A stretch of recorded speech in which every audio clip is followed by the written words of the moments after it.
गरज होती गरिबांच्या स्वप्नाला ठिगळं लावण्याची, एका गरिबाला खुल्या आसमानातून स्वतःच्या पक्क्या घरामध्ये पोहोचवण्याची,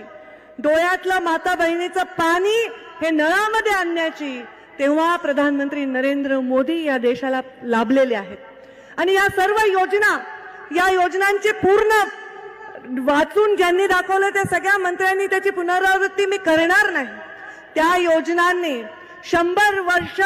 आपल्या देशाला येणाऱ्या 2047 मध्ये जेव्हा आपल्याला एक स्वप्न पूर्ण करायचंय, त्याच्याकडे जायचं असेल तर एक महत्वाचा पाया रचायचा आहे. अनेक वर्ष ज्या फाटक्या टेंटमध्ये प्रभू श्रीरामाचं वास्तव्य होतं त्यांना मंदिरात नेण्यामध्ये जर यश आलं आहे, तर त्यांच्यावर प्रेम करणाऱ्या, विश्वास ठेवून रामराज्याकडे डोळ्यामध्ये आशा लावून प्रतीक्षा बघणाऱ्या देशाच्या कानाकोपऱ्यातील प्रत्येक माणसाला